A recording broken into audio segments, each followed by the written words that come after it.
Welcome. Today's guest comes to us from Costa Rica to share his story that is bound to stir up your wanderlust. I'm particularly excited about sharing this story today. But first, this podcast is being featured on paddlinglife.com. Paddlinglife.com is a website that was founded by industry veteran Eugene Buchanan and is a one-stop shop for all your latest in the world of paddle sports. Go check it out. And now, on to our show.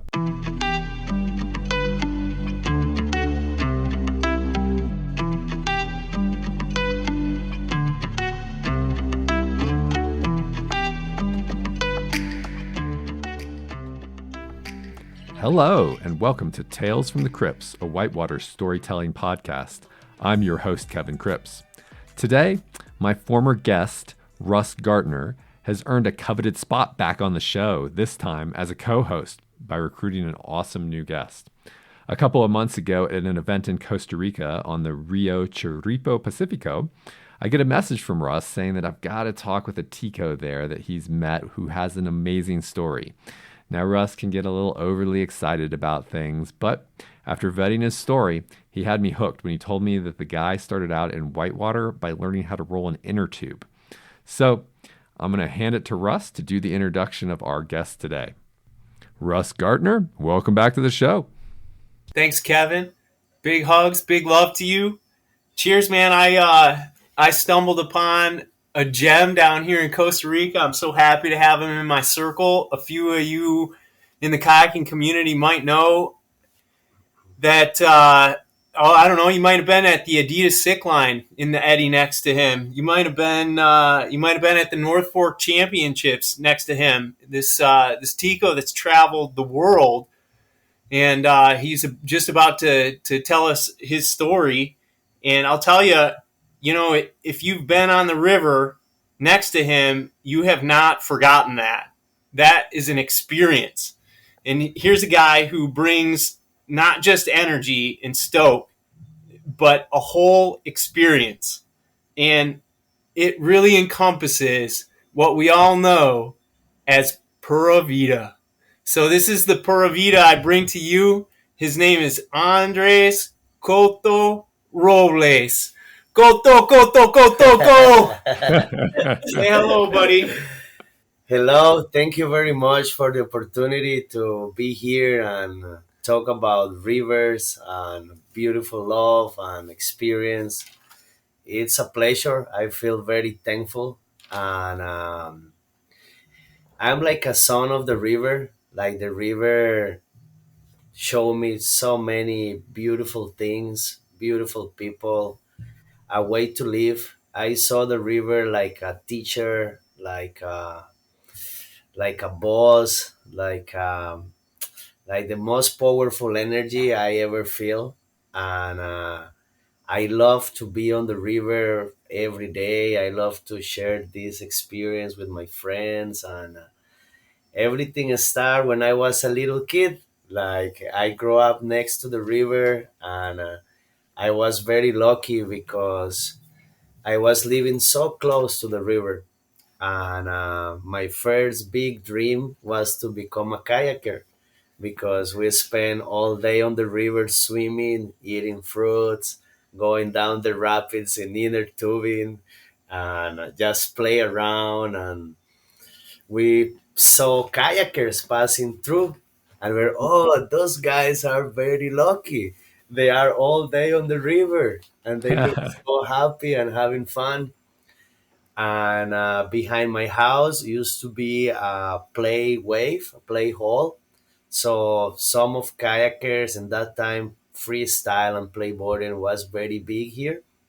So they kind of go every day in the afternoons to play on the wave. And we saw there doing tricks and surfing the wave. And it was a very nice wave, like hard to get out. It was a very sticky hole. So even in an inner tube, we were like recycling in the hole. So we kind of get like inner tubing and and, pull and, our and this and this is on the Rio Sarapiqui, Coto. Rio Sarapiqui, see, And so in the you in the did class you three live section. And Like you lived in the town right there. Where did you live in yeah, La the name Virgen? of the rapid is, we call it Air Force, and it's between La Virgen and El Roble. It's Okay. like three rapids in a sequence of like class two and threes, where we've been like doing loops all day long. Like we run the three rapids, walk, hike up like maybe 10 minutes, and do it again. Hike up, do it again. Hike up, do it again. Wow. So So that was kind I have a question on that because yeah, please. I was in Ecuador last November, and there they were kind of telling me that in Ecuador the people around there, at least like in near Baeza, you know, where it's the most popular area for kayakers, right? That the Ecuadorians tend to be scared of the river. Like that's something you're kind of supposed to stay away from. That thing will kill you if you jump in it. Was it like that in Costa Rica, or did people Well, was it common for kids to do that? in Sarapiqui, it was a little different because the river is quite friendly. So in that time, like a lot of houses didn't have electricity or like water. So it was very common, like families go to the river to spend the day there, and the kids learn to swim. The parents make like a little pool with the rocks until they know how to swim. Obviously, always my mom was scared about it. And and I had a lot of problems with that too, because sometimes we escape for school to go to the river and swim, and when I was not listening to her, always something bad happened. So I have to go, Mom, I'm sorry, I will not do it again. And but it was very kind of, people always a little bit scared, but at the same time, like the river was very friendly, and we learned to respect the river, and we were really good swimmers because we spent all day playing like games and swimming across the river. We throw stuff under the water and we need to dive and find it. Like sometimes we had like a game, like we throw stuff in the whirlpool, like a bottle, and we need to jump in the whirlpool and go to the bottom, and the one who find the bottle, he throws again when he won it, and then the rest of the kids need to go and search the bottle. So we were like little fish playing on the river. So back to the story with the wave, like we put like our body, like our legs inside of the hole of the inner tube, and we do kind of a kayak. So we kind of I don't know, split or like move the inner tube, and we will be able to paddle, like hand roll like with a kayak, and go into the wave. And we were like surfing, like obviously recycling, and we, nobody teach us, but we learn how to do hand roll with the inner tubing, because we want to keep like breathing on the hole. We don't want to let go the inner tube, because if we let it go, we go deep in the hole and then we need to swim out. So we were like doing some things with the hands until we will learn how to do hand roll. And those kayakers were like impressed. Oh, how those kids know how to do hand roll. So they give us the opportunity to try a kayak. My first time in a kayak. And like all the school here, like it was really good, but it's a little bit tough. Like they want to put you in difficult situations to see how you react and see if you will be good or bad paddler. So they say, Yeah. okay, go through the wave and let's see what happened. So, so these were local paddlers. That's his local paddler. Some of Yeah. my best friends, like I really respect them for the opportunity to be in this beautiful world of kayaking. So we went to the wave, and I was first. And I remember I just get like car wheels, back loops, no other purpose, huh? Trying to survive. But somehow, like I lost the paddle, and we did hand roll with the kayak because we were No used to way. do it with the inner tubing. That's So, wild. like one of my best friends, his name is Javier Mendoza. We call him Chino. He say, dude, tomorrow you will start training. Go to this company and tell them like I send you and I recommend you, and I want to start teaching you, and I want to give you the opportunity to go to the river with us and train. And I was like maybe 14 years old. So I was like so scared next day to go and talk to this company, like, oh, this guy sent me, and now I want to start training and become a kayaker.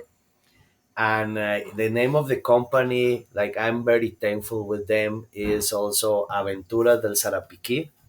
It's one of the oldest company around, and Pongo Baker, Alexander Baker, Miguel Andrade, and Joanna. They were like three guys, two guys, one girl. They were kind of the owners of the company. And the first day I arrived, one of them say, "Okay, welcome. Choose a kayak. We go to the class three section now." Oh, wow. And I never been in the class three section in a kayak. I was in the inner tubing a few times, but I was. About what year was this? Like, how long ago was this? Let me see, because I am now 34, and that was like 20 years ago. Maybe, let me see. If now it's So it 2023, was like early 2000s. Huh?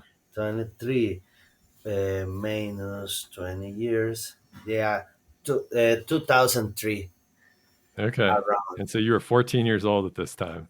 I'm 14 years old at this time, yeah. So I choose a kayak, huh?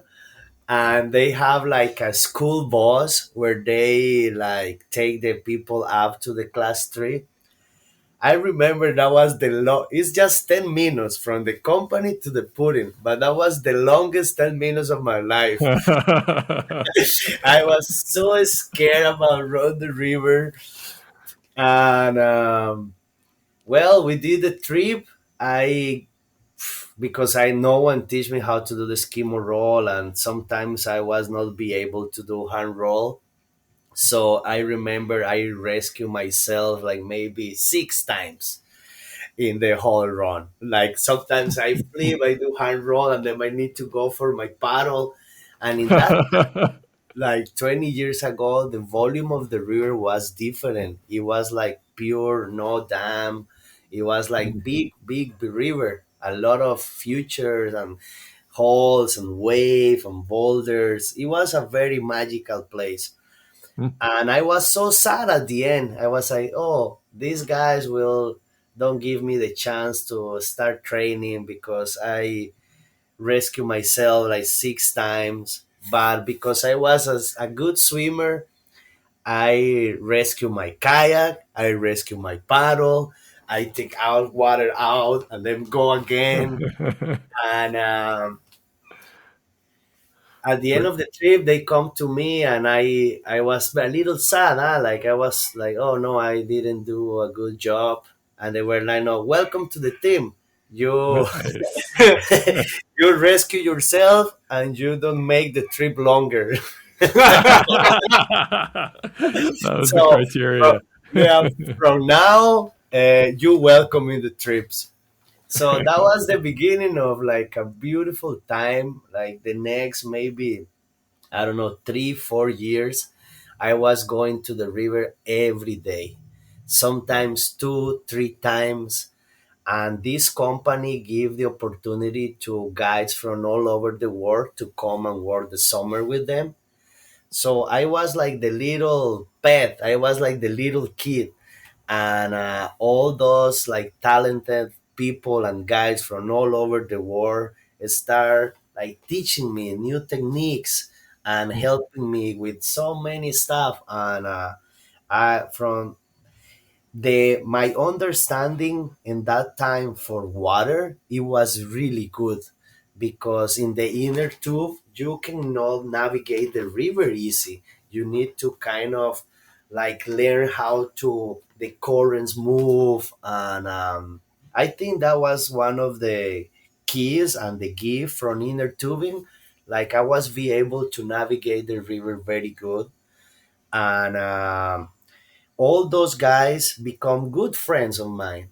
So when I was around 18, I already have a bunch of experience. I was already a river guide and a safety kayaker, and I was called the Plan Z because when there is no guys, they send me because I was under 18.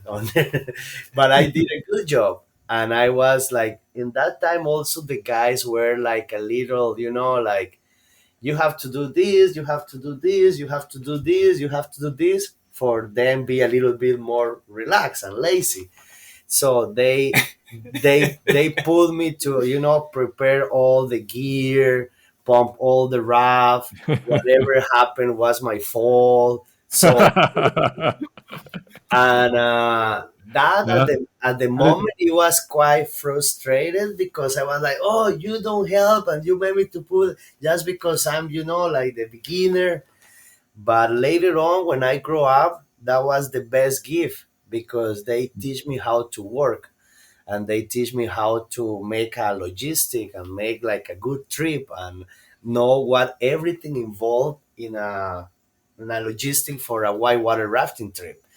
So some of those guys from other countries they start inviting me to go to their places, and I was like 18, and one of my good friends, his name is Guillermo. He's from Chile. He was like three bleeding. He was working in Mexico.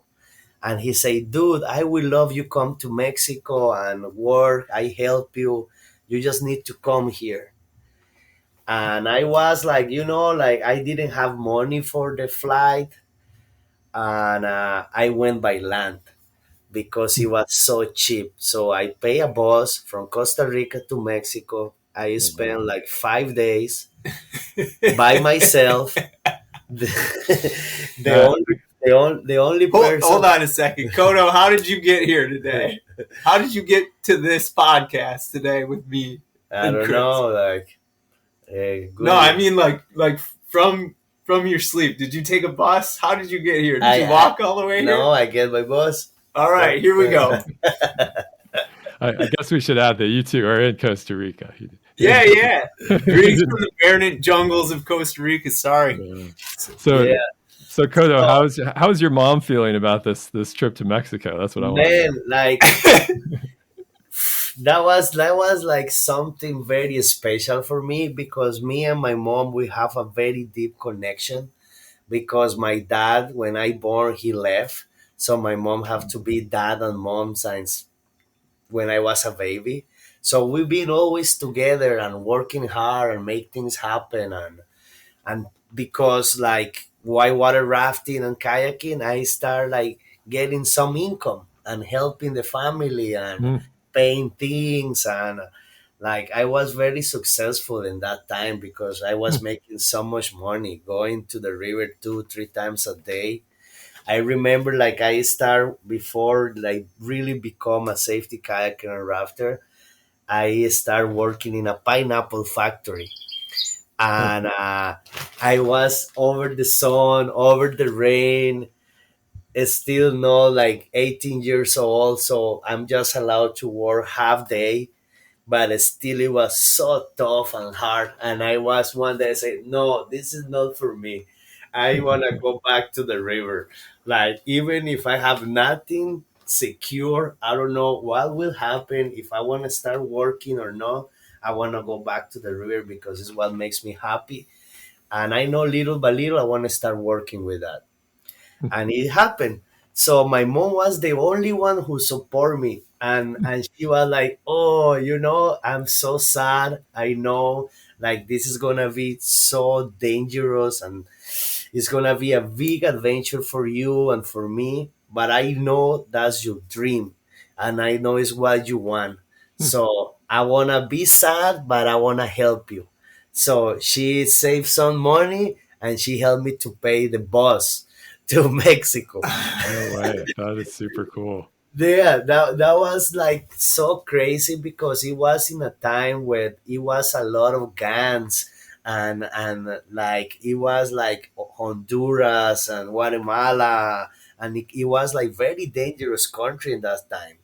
So the bus just travel during the day, and at night you stop and you sleep in a hotel, and next day the bus drive again and sleep in a hotel.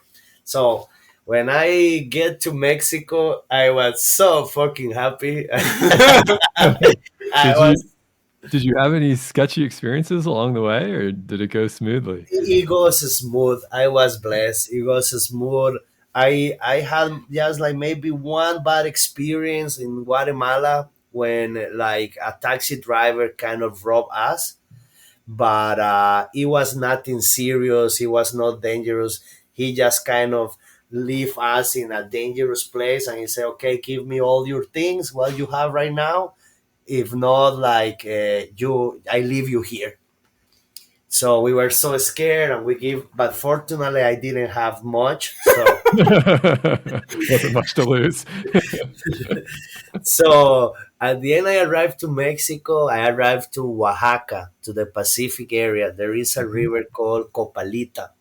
It's a beautiful class 4 section, starting the Sierra for like 3 hours, intense class 4, like maybe 40 rapids of class 4, very intense, very beautiful. And the lower section finish on the beach. So we were working with cruise ships sometimes, like, so we pick up a lot of like people, and we finish on the beach. That was one of the highlights. You surf a wave after the section to get out on the sand, put the boat over a car, have a beer, see the sunset. It Oh was yeah. really, really good times, and also makes me a different person. Like I was out of my comfort zone. I was alone. Even if I was already very strong, always when you are in the house with your mom, she cook for you, and but when you are alone, nobody will cook for you. So I learned to cook, and I learned so many other skills. And after like 3 months, like was the season, I had the best time there. We kayak a lot. And I said, okay, it's time to go back.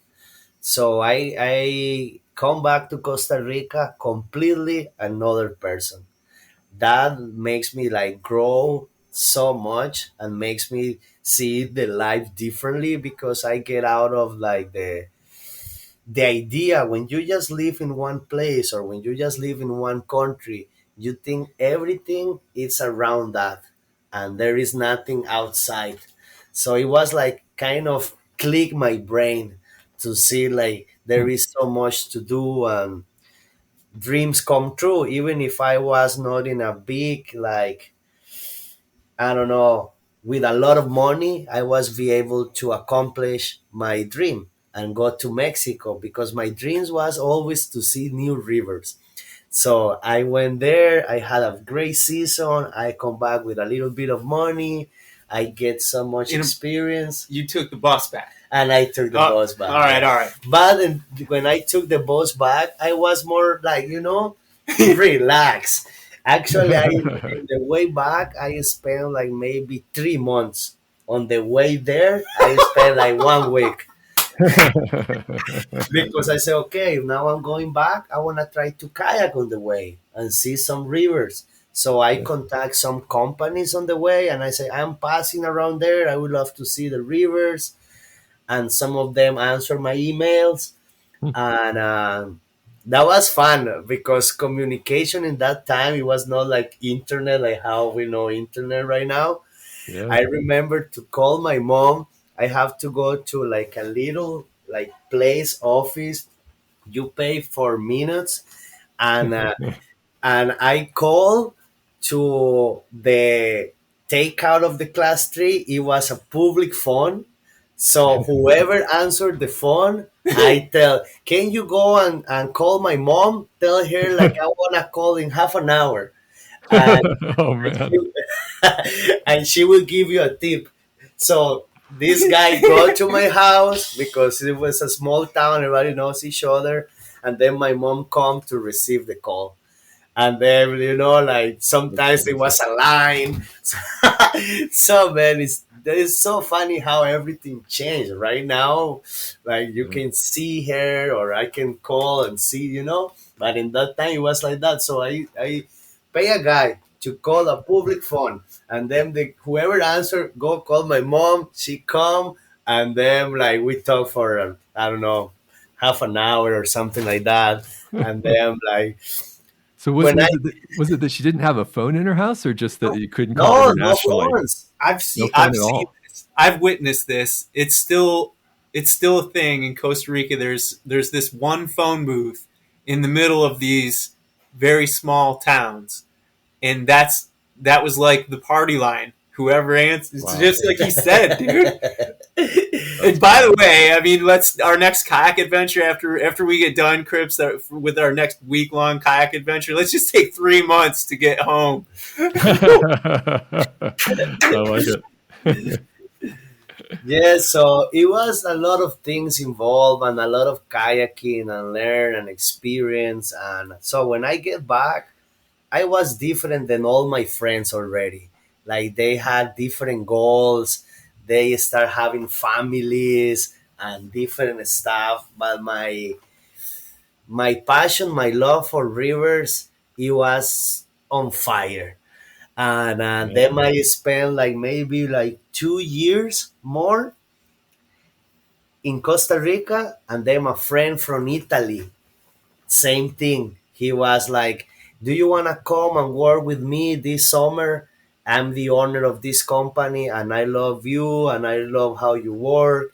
Please come. I help you with half of the ticket, pay the other half, Wow. and you can work the first month, and you pay me after work." So even if I didn't have the money for the ticket, he gave me the opportunity to go. Wow. So and pay him back and stay in his house. So I went to Europe for first time across in Wow. the Atlantic with like 20, 21 years old. And the And people, your friends and stuff, the community around you, did they judge you, or were they they were excited about this? they were like, "You fucking crazy. Don't do Yeah. it. Yeah. Don't do it. You will die. Don't do it." But they, fortunately, they were still trapped in their little world. If this is all yeah, there could be. exactly. This is the safe But bubble. I Yeah. was already brave enough to take the challenge, to do it, to see what happened. And the person who invited me, he was like one of a good friend. Like we still are amazing friends. His name is Antonio Trani.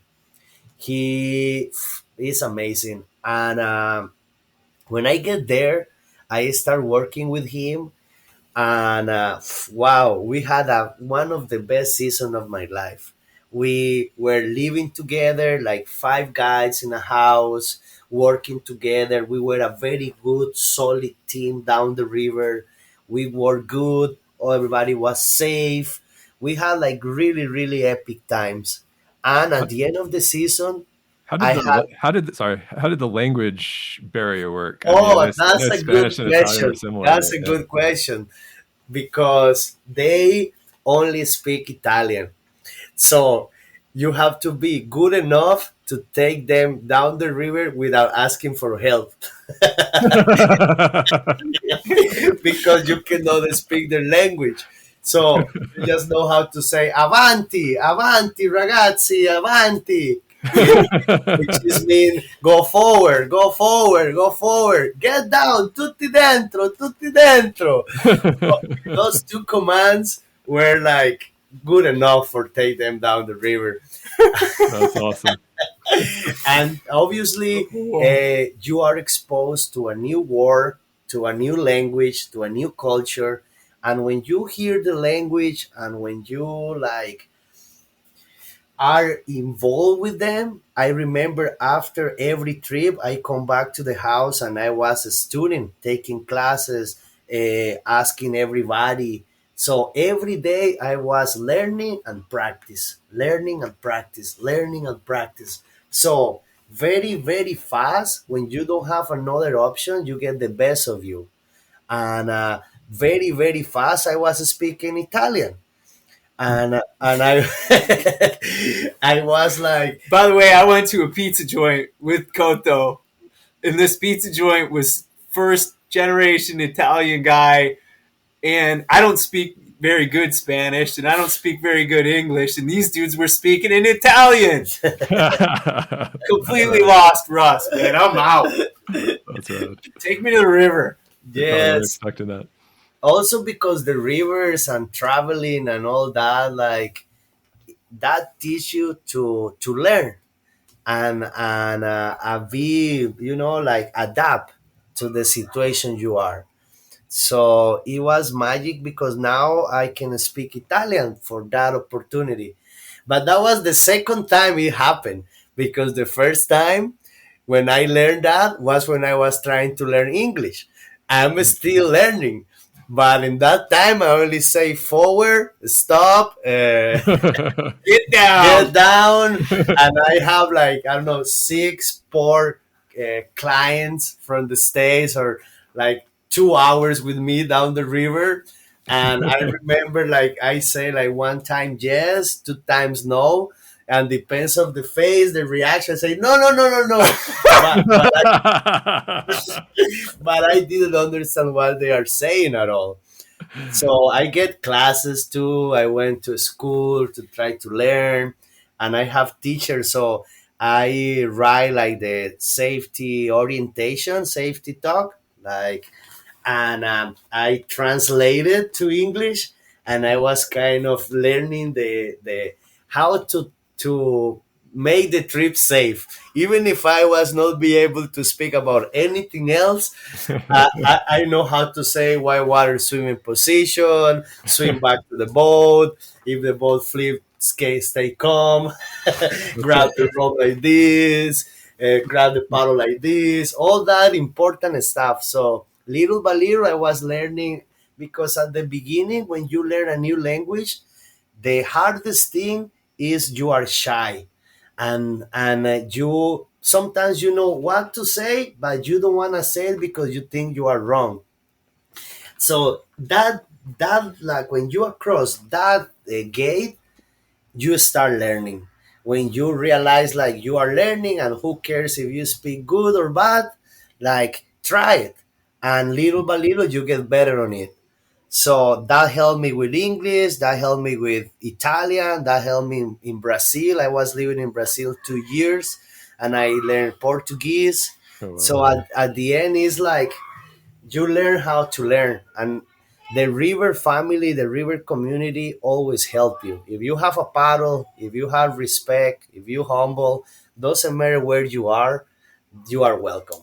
Like after Italy, after the season, I had so many euros. I was feeling like, oh, I'm rich. I never had that money in my hands. Yeah, So that's I a good was like, currency to be making money in. Yeah. yeah, I was like, should I go back to Costa Rica, or should I go to a new river or a new country?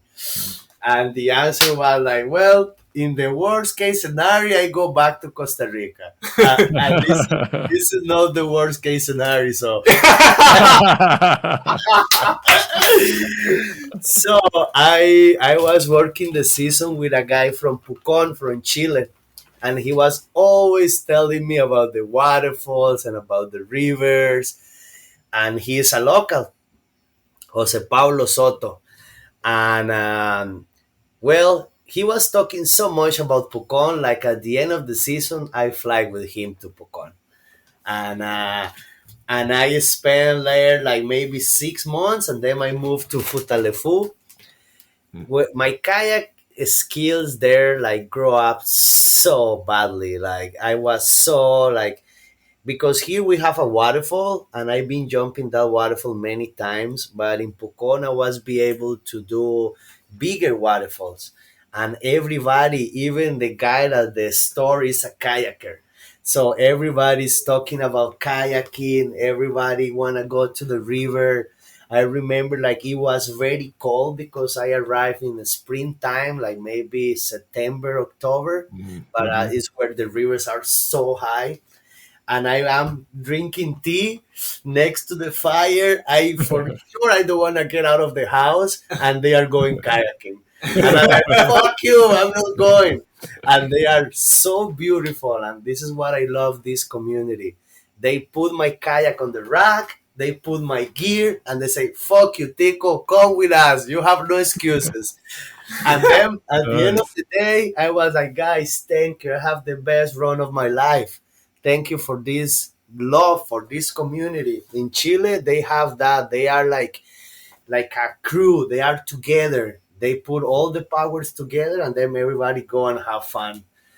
And that was a magical experience. Like be able to, I jumped my first 70 foot waterfall, Palguin, Middle Palguin.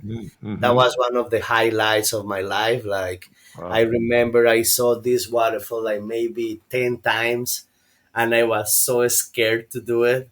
And one night after the barbecue, we were like, "Okay, guys, tomorrow we have to fucking do it." And we did like, "Okay, if you don't do it, we have to do this." And it was very bad. So in the morning, I remember the first thought, because when we think about it, obviously we were a little drunk in the, asado, in the barbecue. And you're like, "Yes, we go tomorrow for sure." And then when you wake coming up in your eyes, you're like, "Fuck, we are going." They always look a little. Things look a little So different in the morning. everybody's, yeah, you start feeling like all that fear and stuff. And we were like six kayakers. Crips might have peeled me away from the after party of that asado. Yes, so the first two kayakers like get explode out of the boats, so they are swimming after the waterfall, and I'm at the top, and we had like two safeties, but one didn't make it to the bottom because he get lost in the trail. No way. So we only have one. So this one go and rescue the first one, and then the second one go and rescue. But the second one go a little bit down because you still have like a little rapid, and we are waiting and waiting and waiting and all the fear. And I saw the line, and I know I want to do it, but there is no safety. And there was like a moment of peaceful, and I was quite sure like I can do it good. So I was very brave in that time because I feel like, I don't know, I feel the energy from the waterfall in that time, and I saw myself visualizing like I can do it, and the fear start going away and becomes more like adrenaline and excitement, and I was not shaking anymore. And I tell my friends, I cannot wait anymore. I want to send it, and I make safety for you. Because I was like, if I wait, I will not do it, or I will do it wrong. Right now is the timing. Now is when I feel good, Yeah. and it was perfect. It was my best line of the. I don't know. I jumped like 6, 7 times. The last two was terrible because I was like kind of thinking like I already have it. Like Hmm. like it was not. I think we've all been there. Complacency can destroy The you. first one was so clean, so smooth. How I think about it, and it was like another drop before the waterfall, which is like a gnarly hole before 70 feet. So you have to do a sea launch into a boiler, and then you have the leap and the waterfall. That Yeah. doesn't exist anymore because an earthquake changed it. It's called Middle Palguin. And Yeah. Me and Russ have seen it after the change, which is a crazy feature now. It's yeah, cool. I never saw it beforehand, but I've heard that sea launch was pretty scary. That was one it of the was scariest so parts of it. scary. So Yeah. now the shaking come back when I was inside of the kayak. The sea launch and my knees are hitting the boat on the sides, but I feel my heart and I try to breathe and get calm.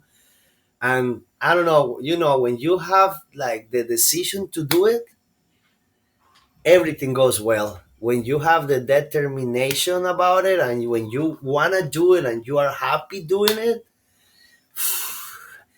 you feel like that, like feeling of right now. So I did it, and then I make safety for the rest, and we were like six and maybe like three and three. Three do it successfully, three not. And yeah, that was one of the highlights of my adventure in Chile. And then we went to Futalefu, and I spent one summer there as a photographer, like running the river by myself. I it's one of the places I really love the most. It's a beautiful river, the features, the landscape, the people. It's like countryside, like beautiful, beautiful place. I couldn't agree So more. obviously, I spent all my morning kayaking, so I'm broke again. But a much better kayaker, I'm sure. Yes, but I cannot go back to Costa Rica because I'm broke. Worst case scenario now. So the snow is coming. No more war. No more summer. Things start getting gray and cold. And fortunately, I had like the ticket to go back to Europe, but only one way because I buy two ways from Italy. So I go one way to Chile and I have the other way back. But to be allowed to get in Europe, you have to have another ticket to get out of Europe. Oh, So I didn't have the money for the ticket, but I have a great contact in Switzerland. One of the friends who I was working in Futa, he said, "Dude, don't worry. I help you with that ticket, and I'm sure in like 1 week of work you will make that money because we pay so good there, blah blah." So I arrived to Europe with like $20. That is crazy. You know, This is a beer. This is a beer and a hamburger. And Coto probably you got two beers, didn't you? You didn't even get a hamburger. yeah. Yes, you're right. For the stress. You're going to need the second part of money. So I am there in Europe again, like working in Switzerland, having the most beautiful views ever, like running like very steep whitewater coming from the mountains. Like I had a great season there. Again, I make a bunch of money at the end. And then I again in that question, should I go back to Costa Rica or should I go to a new place? So obviously I went to another place. So I decided one of my dreams was to jump Big Banana in Alsaceca in Oh, Mexico. man. And I say I should go to back to Mexico. And I really had good times in Mexico. So I should go back. Were you in that area when you went there initially? No, I was in the other side. I was in Oaxaca. That's So the you never made it up to I Veracruz. never been in Veracruz. But you'd heard about it and you'd seen But the, I seen hear the about it videos. and I remember to see a picture and I put like the magazine printed in the room and I was watching and I saw like I don't know, I really after Middle Palguin my thoughts were in Big Banana. And had it been run at that time? Didn't Rafa Yes, Ortiz? yes, Rafa already Ortiz- run it and Aniol. Okay. Yeah, they were like Okay, doing okay. the first descents already, and we were like, "Oh, I'm going to Mexico," and I was rich, so everything Mexico cheap. So I had a great time. I didn't make it because it was not good water levels. It was not the good crew. So at the end, I moved to another place of Mexico, more north. Is called San Luis Potosi.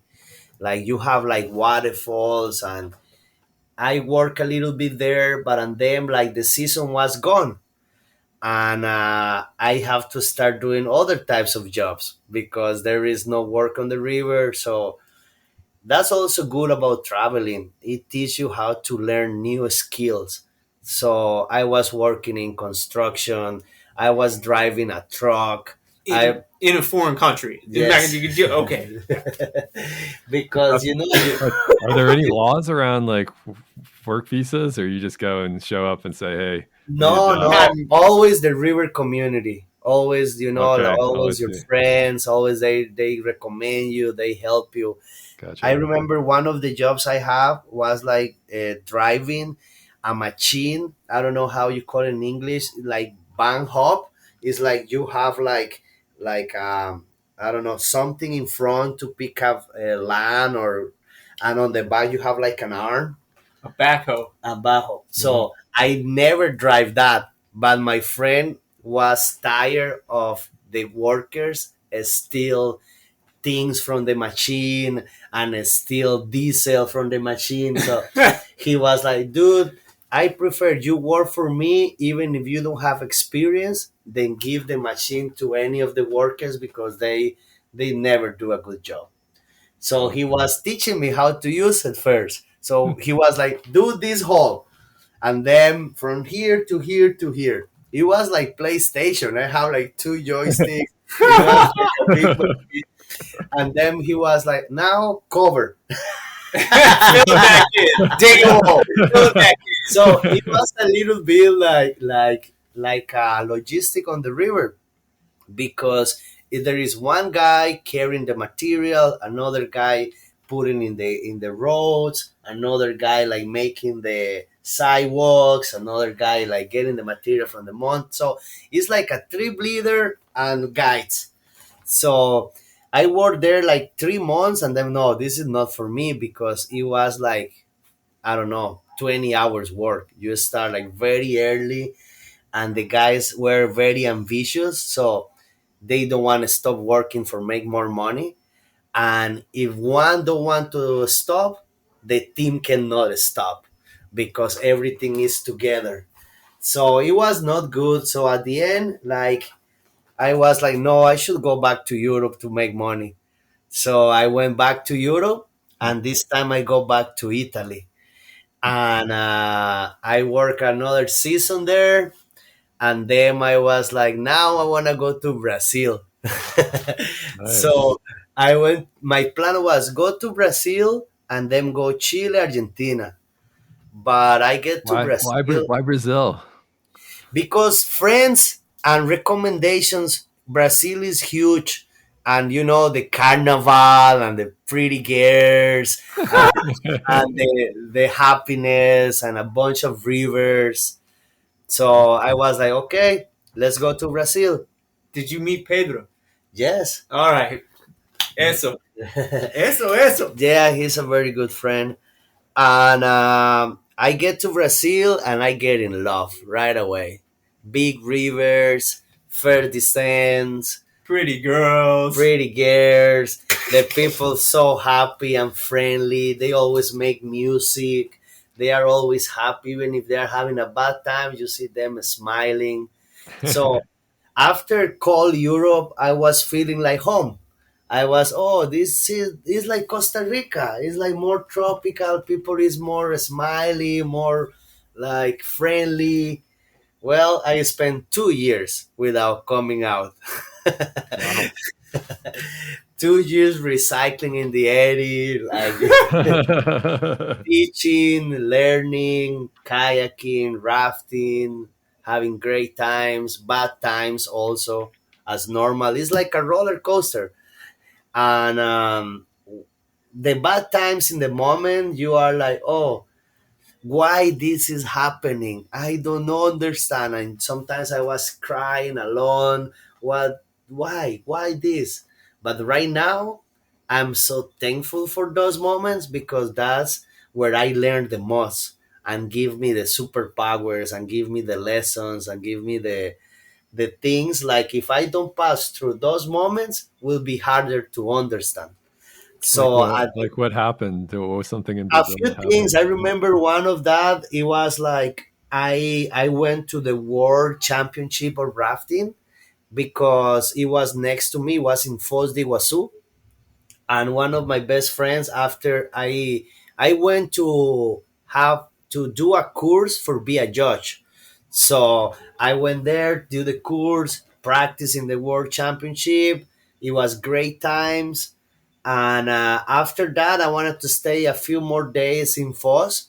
So one of my friends said, okay, this is my house. You can stay as long as you want, enjoy. I have a trip to Europe, so I want to stay there for 2 weeks, but stay in my house, do whatever you want. The first day, I leave the key inside and I'm out of the house. And I only have like a drum. I have like some like material for necklace because I was about to go to a waterfall and do Oh, like no. bracelets and enjoy the waterfall, meet new girls or new people, and just having a good day on the river. Not kayaking, just chilling in the waterfall. And then I have no way to get into my stuff, to my money, to my clothes, and I'm out in the street. So, Now you're playing the drum and making bracelets for money. dude, can you imagine? Oh, so Coto! so I even I'm not a good player. Huh? Don't think like that. I was just getting the attention. People were giving you money to stop. Yes. Oh yes, you're right. And well, I survived like 2 weeks until my friend come back. I was be able to pay like a cheap bed and pay food, and I survived. That's wild. There I was be able to survive with nothing. Like when you don't have nothing, you have kind of everything because your brain work harder and you don't have another option. It's like if you do it or not. So I remember like when I was, you know, playing the drums and trying to do like a few necklace and put stones from the river in the necklace. So I was kind of selling the necklace with a stone hanging. It was like a guy from Peru and he was selling like gold and silver, but it was not gold and silver. It was like other metals, but they looks like gold and silver. So you tell the people like, oh, this is not gold, but looks like. This is not silver, but looks like. But the people in Brazil, some of them, they like to show off. They like to looks like, oh, I have a big chain of gold and stuff. So his business was to sell this. So he said, you want to work for me? And I say, yes. So, Street business guys. so- This is a street pimp. so he said, like, Necklace pimp. okay, we're going to do this. I want to give you this material. You sell it, you pay me, and then you buy more and you become your own business. So we've been going like, he made me a businessman. So Crash he course. helped me. He gave me the like I don't know. I remember like 10 necklace, some rings, some stuff, and I was like, "Oh, I'm so shy. How I wanna go and tell somebody like I'm selling this?"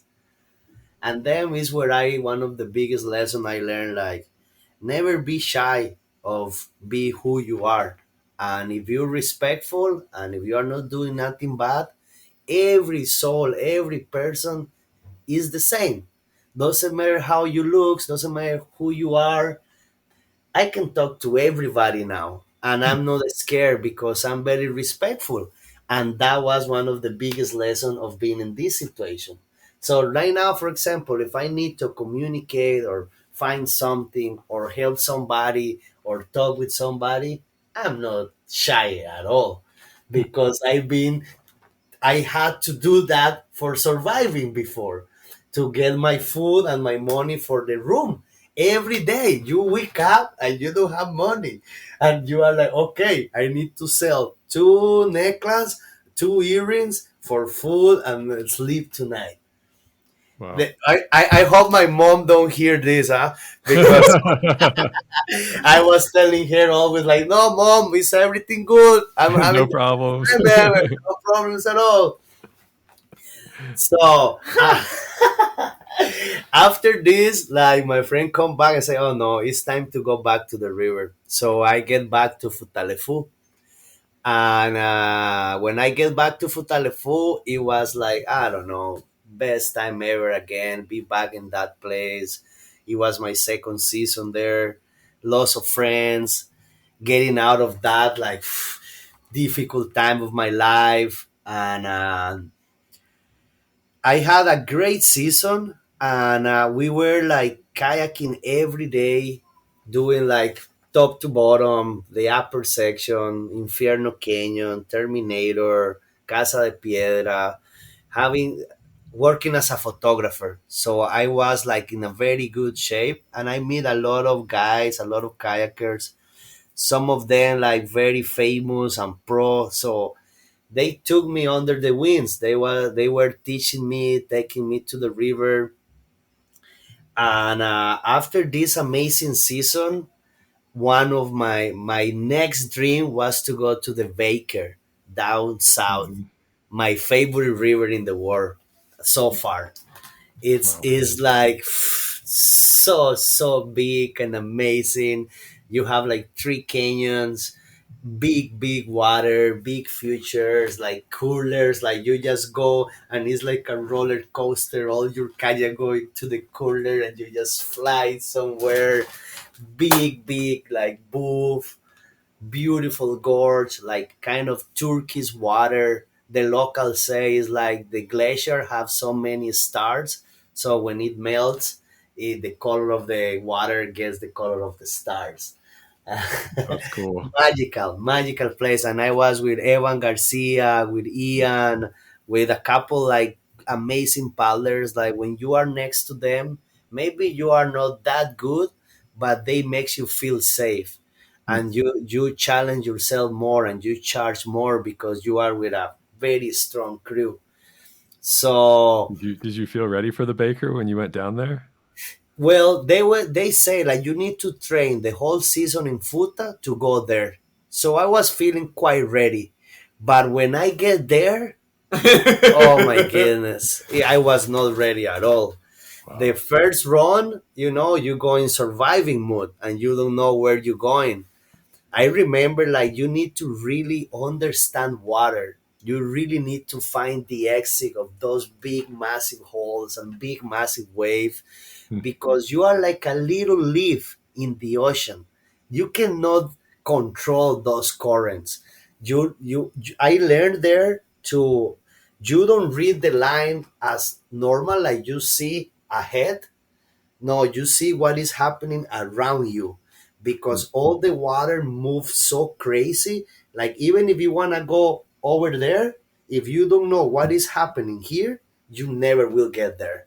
Hmm. So it's like you kind of read the line like 3 feet in front of your kayak or 3 feet around your kayak, and also you see what is next. And you see the line when you are on top, because when you down, you don't see nothing. You just see walls. Wow. That's So I remember true like three-dimensional boating, huh? yeah, it's like the second gorge is like big whirlpools. All is just whirlpools, and you need to do a booth to get in the whirlpool and a booth to get out. But if you let the whirlpool to make you one loop, one run, you dead. So you need to do half and half and half. So you get the energy of the whirlpool to get a speed and move out. And then you get into the next whirlpool, you go like doing like S down the river. Like that was, and there are some like looks like a big Wow. toilet. Like you don't want to go there. If you go there, you never say nothing. It was magical. I remember we spent like a week there. I remember the second time, the second run. Oh my god, that was the scariest shit ever, because now you know where you're going. This is after a whole season training on the Fuda. Kevin, do you remember just getting in the eddy and crossing the river on the Fuda? This Yeah. this is a whole season, and now we're shitting bricks again. Dude, I'm not in, dude. I don't know. you close your spray scare and you pray to all the things you believe, like please don't open, because if you need to open that, you are like, I don't know, in a very bad situation. It's so deep. If you go to the shores of the river, to the sides, you see like helicum currents going down. So never you can swim to shore. never you can kayak to shore. You have to be always in the main line, and the main line is wild and crazy and big. I remember like you are like for like an hour, 2 hours, Whoa. oxygen, because you need to give oxygen to your body because you go at top speed all the time and you practice all the strokes because everything works, everything makes sense to make it through. That was a beautiful, magical experience. The last day we did the third gorge, which is so epic. Imagine like kind of a desert, and the river give life to everything where it goes through. So Hmm. it creates like different gorge of colors: red, black, blue, and the type of white water is just beautiful. So after that, like we are back in Futa, and again the winter is coming, everything start getting cold and gray, no more work on the river. I spend my money going to Baker, so I'm broke again. it's, it's a So typical I'm like, theme. oh, Worst case. after this part of the story, I have already like maybe 7 8 years without coming back to Costa Rica. And Oh, I, that I long. I was thinking I go for 3 months to Italy and come back.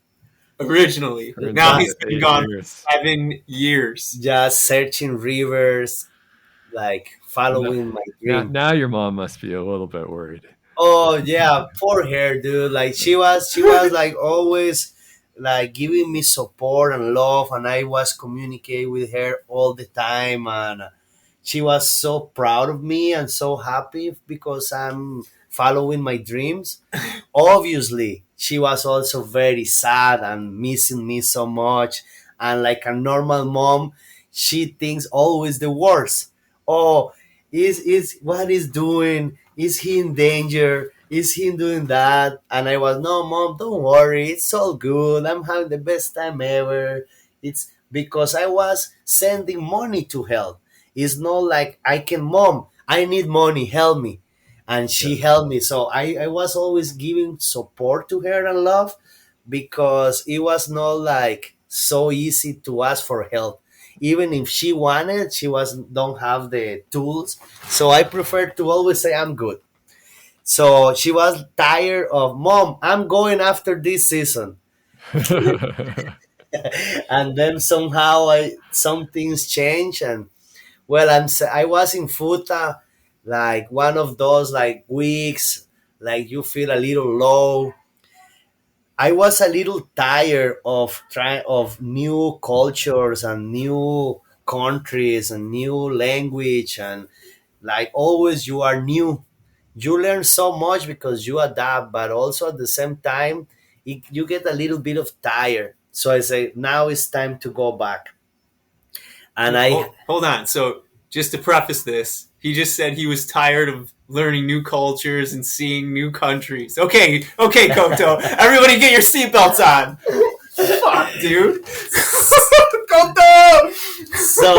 I am in Futa, and because I didn't have money for the ticket, I was like, okay, I wanna go by land. I wanna go from Futa to Costa Rica by land.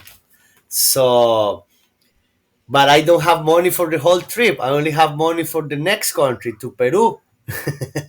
So I across all Chile. Like it's a long country, bro. That's a long Like country. Yeah. it's so long. Like I remember, like I spent maybe like a week just to go from south to half, and then like another week from half to the north. Now, And are you taking your time as you go, or are you just on a no, mission? I was just trying to go Yeah. because after the Baker and the season in Futa, I had like a very very good idea, and I was like, oh, I want to make a nice edit, a nice video, and I want to ask this brand of kayaks if they are interested in sponsor me. I want to tell them like I love kayaking. This is who I am, and I'm going from here to Costa Rica by land. Maybe they have interest in I promote the brand on the way, and they say yes, and they give me a brand new kayak. That was my first sponsor kayak. Imagine how happy, dude, I was. Like, what? What? Yeah. How somebody can give me a kayak for free? That was so amazing. It's a brand from Italy. It's called EXO. Very nice, highly recommended. I've been paddling for them for maybe 6 years, 7 years, and they give me free boats. I've been testing in waterfalls, expeditions. That's Very, awesome. very highly recommended. So they Yeah. motivate me to get even more of me, getting the best of me, because I was like, there are so many talented kayakers and friends who are better than me, and they don't have this opportunity to have a kayak for free. So I want to paddle hard, I want to train hard, I want to be a better version of myself. And you knew So the sponsorship came through while you were in Chile? yes, I was in Mhm. Futalefu, and because I was using a kayak from them, because the company I was working for, they were like sponsored by the brand. So all the kayaks we had at the company were from them. I see. That's why I sent a video using the kayak in the Baker and the Futa and Pucon. Yeah. Yeah, And we don't see a lot of those boats in the States, but no, but no, the people that have them, I've always heard good things about. They seem to be psyched on them. they are big in Europe. Hmm. There is a lot of places there and South America, but in the States, not yet. They just make a new model. It's called the Zion. It's amazing. It's so fast. I use it in the Little White Salmon. I use it in the North Fork. I use it doing expeditions here. It's highly recommended. It's the brand new design. But anyway, so I have my kayak, I have my tent, I have a computer, I have a GoPro, I have my drum, and I have a little bit of clothes, because always when you travel, you don't have clothes. You kind of use the same clothes because you need to have your river gear. So Right. just your river gear is a suitcase. Right. So no clothes.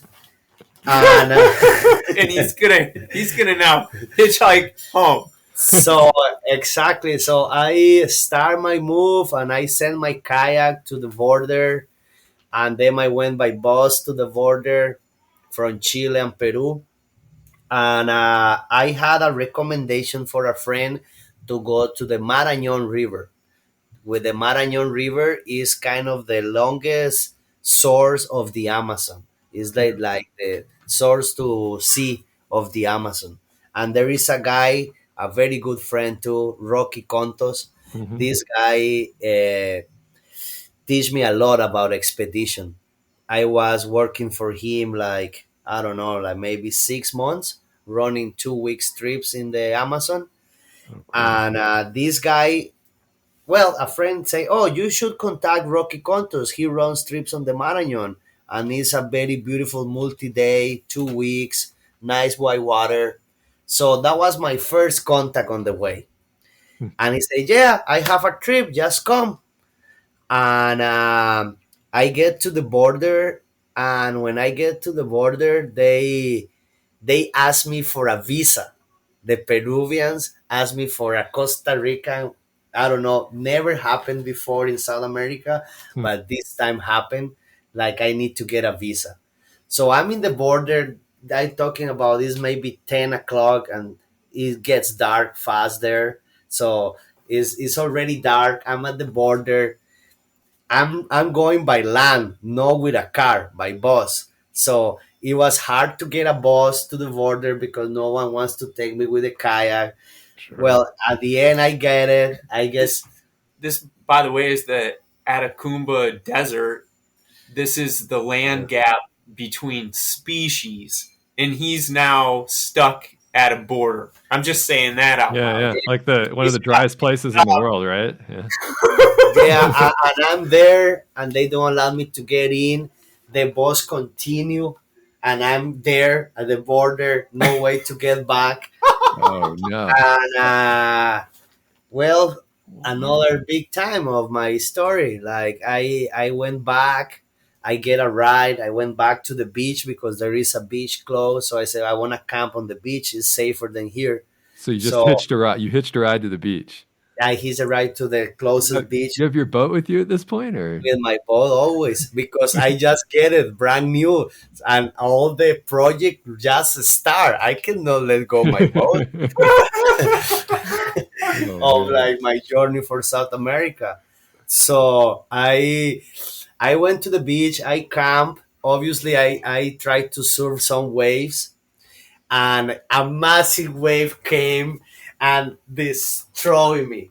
Like like implode my spray scare. I lost my paddle, and I'm in the middle of this big ocean by myself, and I cannot let go the kayak. If I let go the kayak, I lost the project, and I lost the kayak in the first 2 days of the project. So I pulled my spray scare back, half of the water. Just my PFD is making me pull my head out and float, but I cannot let go the kayak. Oh. And every wave, I just try to the wave fucking beat me and recycling me our purpose to try to get faster to the beach. And then a surfer like get close and I say, "Hey, help, help!" He just bring me the paddle. At least now I have a paddle. So next wave, boo, boo, boo. Dude, when I get to the sand, I sleep for I don't know how long, like half an hour. I just remember to wake up like this, the kayak here in the sun, and I wake up like, oh shit, where I am. So fucking Thinking that tired. water's pretty cold too, huh? Yes, but I didn't lose the kayak. So good. Almost. The project is saved. I went to build wheels. So I went to a mechanic and I put like two wheels and a bar and kind of a screw like I can take it off and then like I can pull the wheels inside of the kayak when I don't need it, or when I need it, I pull the wheels under the kayak, put a strap, put my luggage inside, and I have like a carry-on kayak. So Nice. that I was moving like this, and That's then I so tried to make the paperwork for the visa, contact some friends. Fortunately, one of a very good friend, Ariel, he's from Uruguay. He said, "Dude, I have a friend right there, living close to the border. Contact him, and you can stay in his house." So cool. perfect. That was like, woo, That's nice, clutch. winning. So I was in a house. I was making all the paper. I spent there maybe like 3 weeks trying to make everything, and at the end they don't give me the visa because they say like I have to ask for the visa when I'm in Costa Rica, and I have like 7 years out of the country, and they are very close mind, and they just follow what says the paper. Right. So I was like, dude, I'm trying to go home. I just want to cross your country. This is my only way. Please, I just want to pass. No, you can't. So that like another story start there, another adventure right there, because I have to get in illegal. I have to go to Bolivia, pay the cops, and get in into Bolivia with my kayak. They Whoa. put a fake stamp in my passport, but it's not in the system. So when the police stop me, I show the entrance, but it's just in my passport. It's not in the system. I pay like $100 to each size, $100 to this country and $100 to the other, and then my pass. It was so scary, bro. So Cool. scary, but it was I so bet. easy, so smooth, and that's when I realized like there is always two ways, like way and this way. And then I get to But there's a domino effect with, so this will circle back. He doesn't have the appropriate stamps, Crips. exactly. So that means I have to do the same all the way to Costa Rica. Because if you do it once, you have to keep doing it. Because the next country asks you for the passport Same to thing. let you in and see from where you come from. So that's a big journey start. So when I was in Peru, was all perfect. My boss knows the situation. He has no problem. I am working in the Amazon, in the jungle, doing multi days. So no cops, no problems. Kayaking, whitewater every day, different rapids, learning a lot about self support and expedition and logistics. And then like we have like a my boss come to me and say, I have a job for you, like you cannot say no. I say okay, I say yes. This is rock. This is Rocky This is Rocky. Yeah. Conference, right? Yeah. Yeah. Yeah, I say okay, I say yes. Okay, you will help me, we're gonna make safety for this expedition. Red Bull is gonna pay us to make sure these guys are safe doing the full descent of the Amazon. So we plan an expedition for 40 days.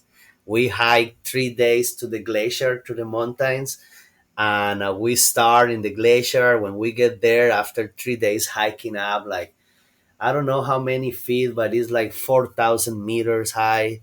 It's like, I don't know, like 3,000 feet is every 1,000 meter. So it's like 12,000 something. Yeah. It's up Eat there. like eating, drinking This, coca tea for the heights because you get like a little dizzy carrying kayaks, gear, the expedition. Sure. It was like one of the best expedition of my life, or the best, to see all that beautiful cultures and towns, how the river was giving life to everything downstream. And every 2 weeks we get resupplies. We have big moments. Like I remember one of the hardest was like in one of a big portage, for like you spend the whole day just doing one rapid portage, and one of the guys flipped at the entrance and we lost food, we lost the gas, so we kind of fucked up with no food, no So gas. the And the next is the expedition a rafting expedition? is kayaking and rafting. And It's both. Okay. the movie is on Red Bull TV. Is called a Stand Up for the Amazon. And it's a crazy guy, Charlie Head, a very good friend too. We become very good friends. Like he get crazy, and he start paddling and stand that paddleboard around England, trying to go far away from problems and shit. And somehow That's he amazing. start paddling, paddling, paddling, no stop. And he become famous because he saved a dog. And then the news was like, follow Nice. he. He don't wanna see no one. He's just paddling and paddling and paddling. So when he finished to do the loop around whole England, he become famous and sponsored for so many brands. And his next goal was to do the Atlantic, to across the Atlantic in a stand-up paddleboard. What? So That sounds suicidal. Red Bull paid the expedition for let him train in the Amazon and do the longest run. Dude, we run were the Amazon on a stand-up paddleboard, and here's Coto, Coto, Coto. and we were like making safety for this guy and for the crew. We had a director, we have a paramedic, we have a couple guys making assistance to the cameras. Rocky, me, and another friend in charge of the safety. Dude, we rescued him so many times. It- Why does that not surprise me? Dude, and he just do it again, and he want to do it again, and he want to do it again. I don't know, this guy is like a superhuman. I don't know how he don't die, dude. It was a very very big expedition. And another fun part about the story of the Amazon, like after like maybe 20 days, like I have to go by myself for like 2 days in my kayak solo, because I need to go to the next bridge, ask for a ride to like 2 hours ride for a town, get resupply, get food, Oh, for meet them at the bridge, because we have like 2 days with no food ooh, because the draft flip and we lost a lot of shit. oh. Brutal. So I remember I was like after one day by myself, I just look around this deep gorge and I say, what the fuck I am doing here? All by yourself. Looking back, look back, and it's that silence like you are alone. So Rocky left though, right? Yes. But hold on, dude. So I don't want to burn. I don't want to burn no, you down no, here. it's okay. It's okay. But so like go ahead. Rocky left you in charge of the expedition, and Yes. he left the. I'm just saying. Go ahead, Coach. No, yeah, Rocky like trusts me a lot, and he has to go out for another trip or for find something for the expedition. I don't remember well, so he led me in charge as a trip leader of the expedition. And next day we have the portage, and that happened, and I'm like, fuck. Now I'm the trip leader. What I'm gonna do? We have no food. We fuck. What I should do? Should I stay or should I go? So at the end, I tell the guys, okay, please scout everything, go slow, relax. I want to go by myself and I want to meet you at the bridge. I want to hide my kayak, ask for a ride, go get food, and I wait for you tomorrow at the bridge.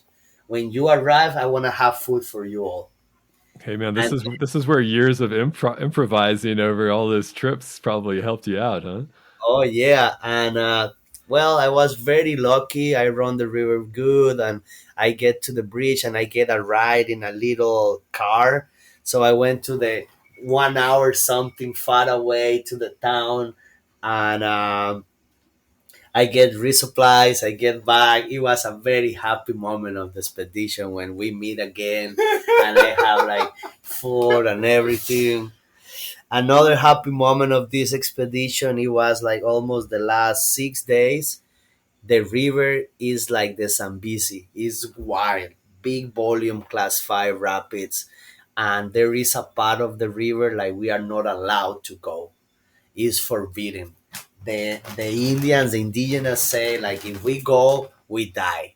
It's like the law of the jungle. If the Because river doesn't kill you, because they will. because Rocky, before the expedition, he asked for permits in all the village to make this expedition come true. And the only village who don't allow us, it was this one. And that morning, Rocky make like a little appointment. Like we were like, he was like, okay, in the next part of the river, we are not allowed. If you wanna go back, you can go back with a motorboat and go by land, and then you meet us after. Who wants to go and who wants to run the river? And in that time, we had more like oars and self support, and we were like a crew of maybe 10. And of those 10, just like three decide to go. Really? And I was like, I pass all that to be here, and I will not give up in the last 6 days. Really? I wanna, if I die doing what I love, Wow. and I take one of the bravest decisions of my life. That's And huge. we know it's class 5 volume. We cannot scout because we cannot get out. If we get out, they kill us. Yeah. And we start. That's I am in, commitment. and we are like we start running the rapids, like start getting big. We go, and then after like the third rapid, we start seeing people running from the side, like in the What? movies, running, running, running, No running, way. running, until there were so many.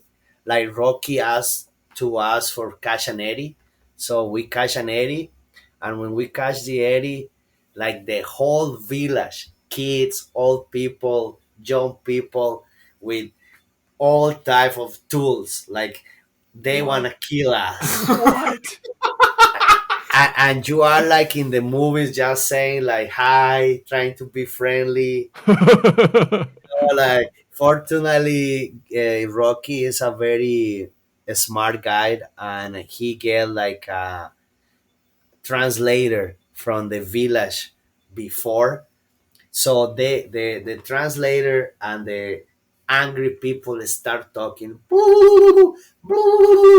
and you don't understand nothing. You are smiling, saying hi, and talking and talking and talking and talking and talking for like maybe half an hour, and everybody angry against us. You remember the movies, and you think they will cook you and eat you and Yeah. kill you and all that, and they were so angry. And fortunately, one of the reason of the expedition was to show the river to the world, because there were already hydroelectric projects who will dam the river and destroy the land, and they will flood the towns. Like even the towns below the river, they don't know what is happening upstream. So all their village will be a big lake, and they even don't know. So we had proof, we have videos, and we kind of explain them like we are good people, like we're gonna not do nothing bad to them, because they were saying like they have bad memories and legends, like people in boats with white skin come and do bad things to the village. Hmm. And we were white skin, we were in boats, so we look like the same bad people who were Yeah. there before. Were these people a part of the Shining Path group, or were they just That people, separate? they are different village. I Chihuana, something like that was the name of this village. It's like different tribes down the river. And well, There's no path. There's no path to where Koto is at this point in his life. The only path is the river. yeah, so There's no shiny path. It's cloudy at best. It's a misnomer. Did you guys have the option to just blow them off and just keep going, or did the water no, slow down we enough didn't where have we they didn't could have stop the you? option, because we were thinking they will start shooting on us. I see. No guns, but they have arrows and shed, and Yeah. it was a moment to stop. If we don't stop, can get more dangerous. Yeah. Yeah. And well, after a big talk, like they allow us in the village. They realized that we were not like bad people, so we make the tents. They were like kind of welcoming us, and in the middle of the night, a guide came and say they will kill you. Better you go. What? Can you imagine that? What?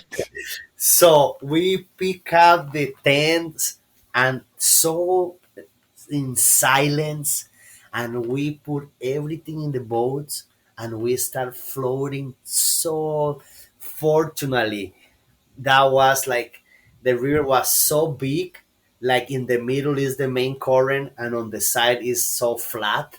So we were on the sides with no a light, because if we turn on a light, they know we are leaving. I remember when I saw the sunrise next morning, it was the most beautiful thing ever. Oh man. That was a very beautiful time, and when we finished the expedition, it was so epic. And you So you were at least out of the class 5 in that point when you snuck off in the middle yes, of the night. yes, So the yes, whitewater wasn't a huge concern. yeah, yes. We You were already you were passed dead either if you didn't get in. So I guess there it. wasn't much of a Exactly. It choice. was like flat, and it was weird noises. Like we don't know. Still, we don't know what it was. Wow. Like we were like front, and we hear like, And the like guy that came to tell you this was someone from the village that had from the some village. inside Who, information. someone from the village who tell the translator, and the translator tell us. Man, So it was crazy. wild. That It is was crazy. wild. So after this big expedition, like we have like a few more of 2 weeks, and then Rocky said, "Tell me, I have another job for you. I have an expedition in Mexico, and I want you are the trip leader. So I pay you the ticket, and you go for 2 weeks, and then come back." Say, okay, perfect. But I my Wait, did situation. you sorry, did you go all the way to the sea on the Amazon expedition? No, we went to Iquitos, where all the rivers meet. and we didn't get to the ocean because it was like 1 week more of flat water in motorboats. So Oh, I see. They're doing it that way. we just get to Iquitos. We was our goal. From Iquitos, which is still in Peru, it's still another 4,000 miles of Amazon. Yeah, I know it's huge. I Yeah. read I read that book that Darcy wrote, about their little expedition down the Amazon. Yeah, Sounds, it's wild, like it and gets because really the guy crazy. was in a stand-up paddleboard, it was like the goal was to get to Iquitos. It was Okay, not get to the sea. really just get through the main whitewater. Uh-huh. And well, I'm in this situation. I'm illegal in Peru, so my best idea was to go and talk to the government and tell them, okay, dude, you don't give me another option, so I have to get in like this. But now I want to go out, so please help me. Interesting approach. So I pay a guy and to talk to a very corrupt guy from the government, and, I'm there, with this fat boy, like it's like a like a rat, but just to see him, he do corrupt stuff. And I'm talking to him, and I explain the situation. I tell him, oh, I'm an athlete, I love kayaking, I wasn't doing any bad things, I was seeing the rivers, I get in like this because you don't give me any other option, and I'm going home. So what's your recommendation? And he say, okay, well, go out, and I want to imagine you wasn't here. Because if I start the process, you go to jail. So better you go out the same way you get in. Really? So I'm fucking a bad time of my journey, and I was like, okay, so now I want to try to go to Ecuador, make something illegal in the border, and then come in again to catch the flight to Mexico.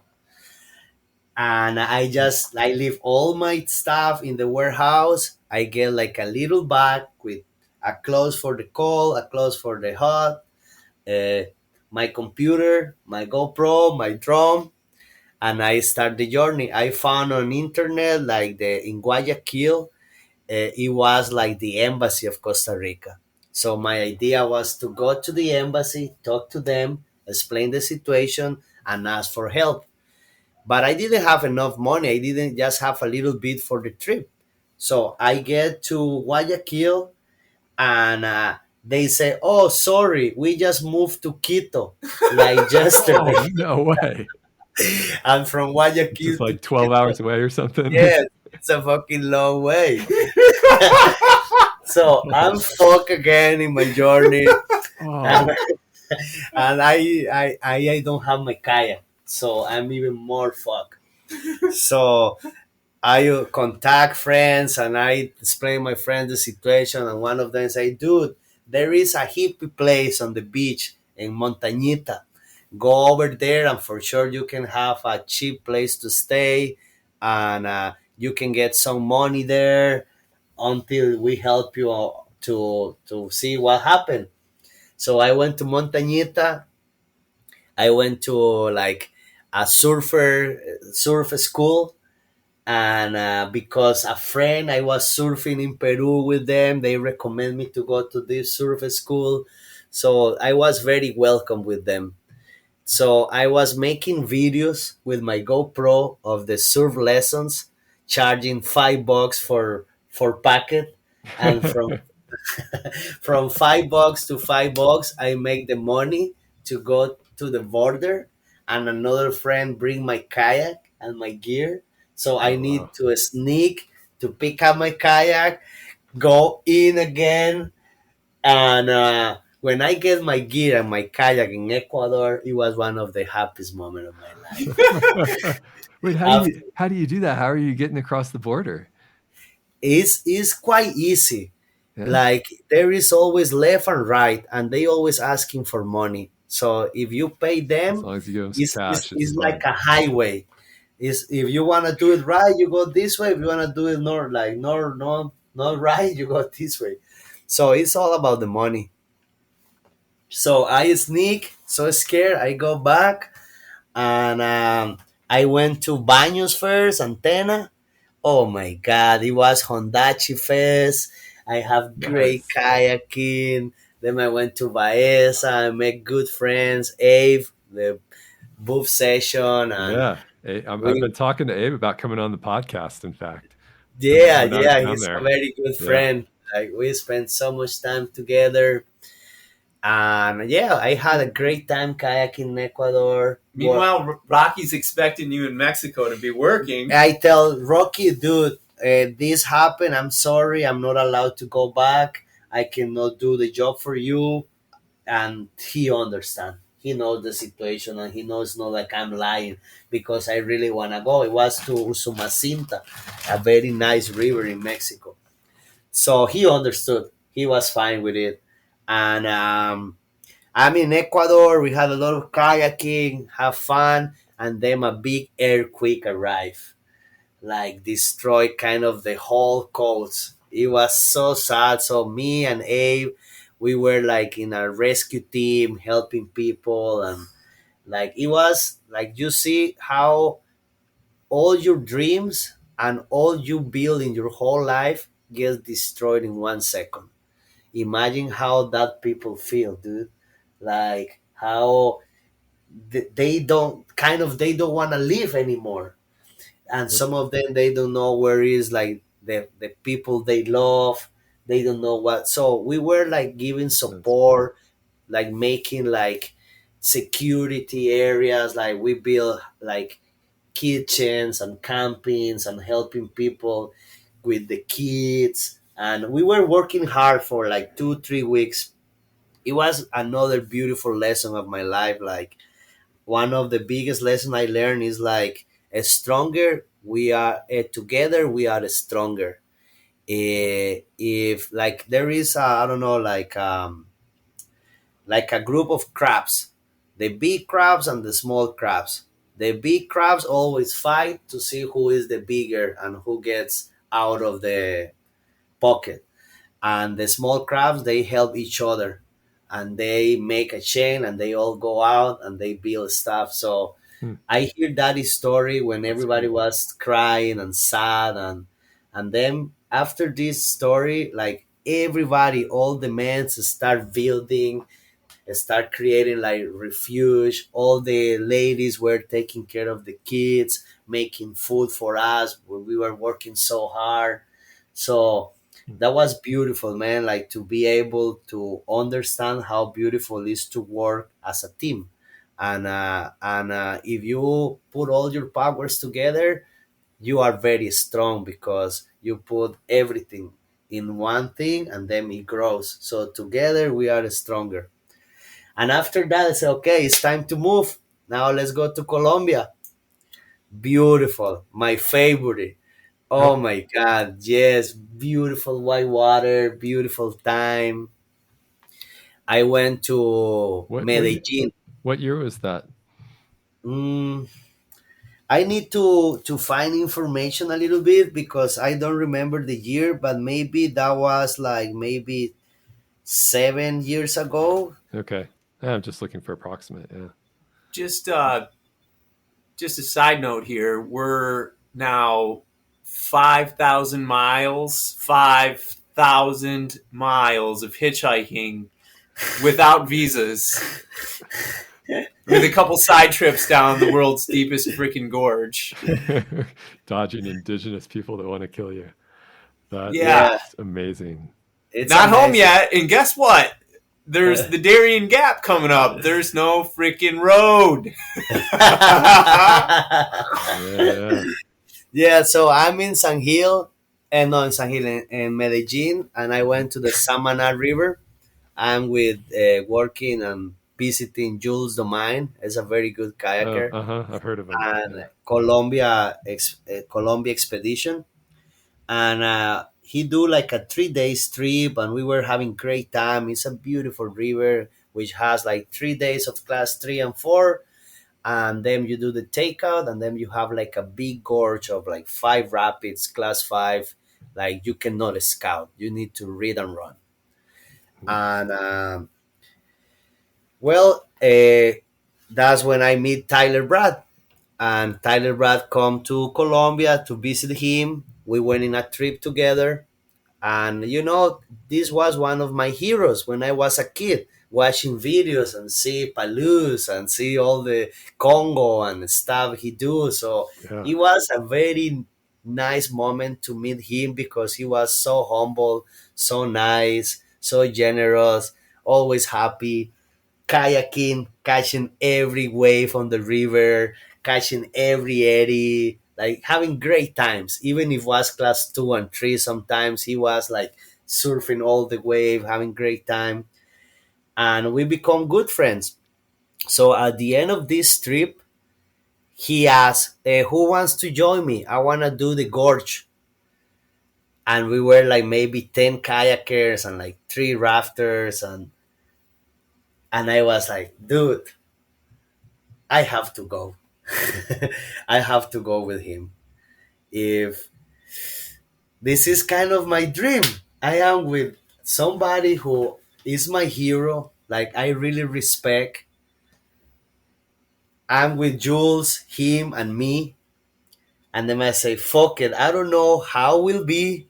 I know it's going to be class 5, big volume, read and run. I never been in the gorge, but I'm happy doing it, and I take the risk. I don't care what happened. I want to do my best. I want to paddle as hard as possible, and I want to really enjoy and smile and have fun. Oh, Dude, that was one of the best rivers ever. those are probably a Wow. couple of the best people you can have as your guides down there. Exactly. So Jules knows the river better. So he was first, and then was Tyler, and then I was last. But after the first rapid, dude, you are by your own. Like you don't see where is the other. You are trying to survive and read those big water volume holes and wave. We have an epic, epic, epic time down that gorge. And at the end of the day, like we were like having a beer together, smiling, having like, that feeling after you run a very big section and you can die there. It's like you born again. Like you appreciate life more and you Yeah. really live to the fullest after do that type of stuff. He was kind of my degree. So I was like, all what I pass, forget here. I will not be a pussy and don't go. I want to fucking send it and go. This is kind of like my degree is like kind of my prize for all the effort and roller coaster I had to get here. So I did it, man. And fortunately, we had good lines. We have a couple surfings, a couple close calls, but nothing bad. We Yeah, didn't no swim, swims. Yeah, no swims, that's and badass. we become really good friends.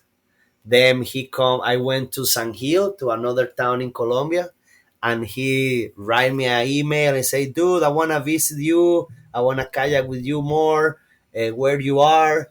And I say, I'm in San Gil. So he came and he visited me for like a month. And we were like kayaking all over, having great time together. And then we were training for a big expedition. And then he gets sick. He went to do like I don't know, like a mission on another part of Colombia, and he get like something really bad in his lip, like lemaniasis, something like that. Like it was, It's a flesh eating bacteria. it's a bacteria really bad. Like the only way Heard to about take that. care of the bacteria was in the States. So he flew to the States. It happened like maybe a year. Like we don't have any contact because he's treating all the bacteria and shit. You need to go through a regime much like chemo. In fact, Casey Franklin just came down with that. This is transmitted via a bug bite. That another bug had infected this bug, and this bug bites you, and then it starts to breed a flesh-eating bacteria, which which gets on the radar of like on the CDC radar. Hmm. Like this is they keep track of you, and it takes months to get this out of Yeah. your system. So here's Coto. Yeah, so I'm in Colombia. I'm kind of like having great times, kayaking a lot, seeing beautiful rivers like the Suarez River, which is one of the best ones there. And but I'm kind of stuck because the economy is very bad there. So I cannot keep hitchhiking because there is no road. It's very dangerous. So I either have to fly or catch a boat from Colombia to Panama and then Costa Rica. So after like 1 year, I received an email, and it was Tyler, and he said like, "Dude, I have the Wizard's Eye, I have the sailboat in Cartagena, and I want to give you a ride back home." No Dude, way. I was like, "Woo!" Like What? jumping like 3 feet high or 6 feet high, so fucking happy. You just eddied out for a year just because there's no road for his hitchhiking, and then he gets No this email. idea. Like, what? I'm so happy. So like in a week, I was ready to go, and I meet him in Cartagena. We do like a lot of work in the boat, preparing everything. Yeah, It was, you gotta explain the Wizard Eye a little bit because I've heard of it, but I'm not sure dude, what the term it Wizard's Eye is a sailboat, a pretty small sailboat, like Tyler gets, and he do a worldwide round trip around the world for 5 years. Like he didn't know nothing about sailboat, but he learned, and he do the whole war with the sailboat. And the last journey was from Colombia back to the States. And on the way, he passed by Costa Rica. So he knows my dream. He knows who I am. He knows like I really wanted to get back home. So he's fucking generous, and he invited me to join the boat.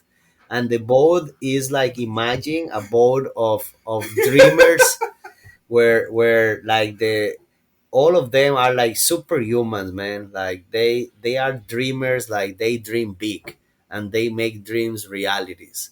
Whatever they want, they fucking made it, dude. So being around that people, wow, I remember just being in the boat, sleeping and dreaming next to them. I was dreaming so big, and having like, and I don't know, like it was like the again like the gift from universe, from God, from life, for all the hard work. That was the best time ever. So we prepared the boat, we do everything for the journey, and it was like the last journey of the boat. So they were trying to do everything so beautiful and so good and enjoy, because it was the last part of the journey. And Cavu, which is one of the biggest sponsor, like it was like sponsoring the trip, so they help us a lot in so many ways. And here I am in a sailboat, and I only had like half an hour in a boat in the ocean. I never been more than half an hour in a boat, and I'm fucking doing a journey from Colombia to Costa Rica. The first night we start like sunset time, everything start moving. Obviously, a big storm come, and I say, "Oh, this is the end. I wanna die." Big wave, like crash. The boats almost. I was thinking it will broke or break.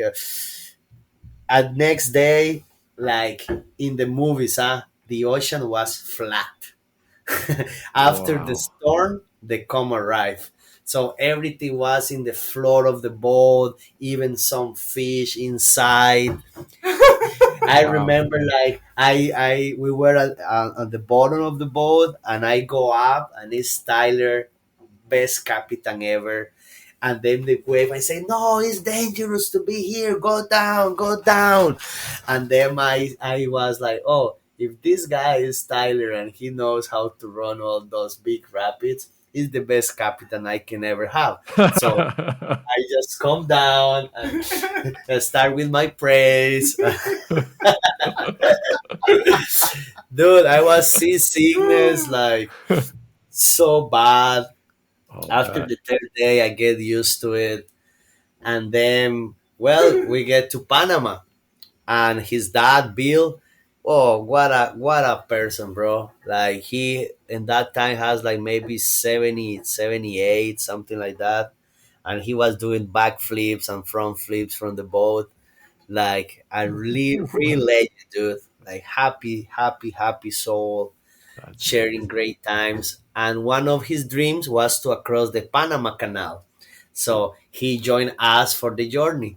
So we across the Panama Canal together. It was another big, big experience. Newsflash update for the listeners, just in case you just tuned in. Koto just hitchhiked around the freaking world, ends up on the Wizard's Eye. He's hitchhiking. He's hitchhiking through the Panama Canal. I'm just saying. On a sailboat. And this is because there's no freaking roads where he wants to hitchhike. No problem.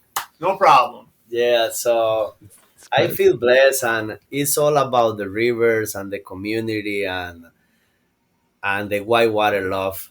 So I get back to Costa Rica, and after like 9 years, 10 years, imagine the feeling.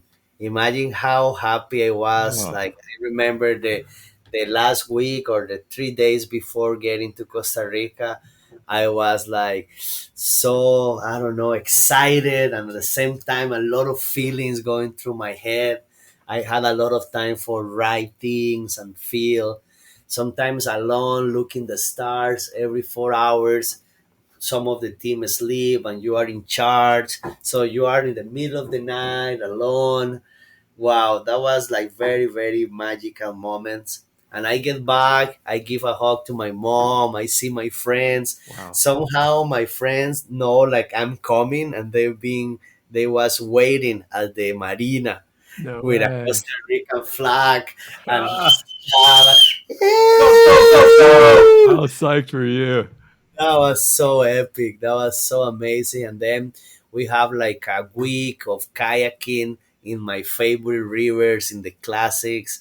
I was showing him some rivers around. It was a epic, epic time. Like I made my dream come true. So this is one of the things I want to share in this conversation. Like to motivate the new generations and the kids, like there is no limit, like dreams come true if you follow the river, if you follow your love, if you're strong, if you're humble, if you're respectful, like you can do everything. Because I was with nothing, and I make this, it's just a little bit of the journey, because I we need a couple sessions to go in details of, and I'm forgetting a lot of stuff too. This is just over, but so many, like a roller coaster of rivers and good experience and dreams, and living one day at a time. Like work hard, be honest to yourself, to the people around you, like kayak every day.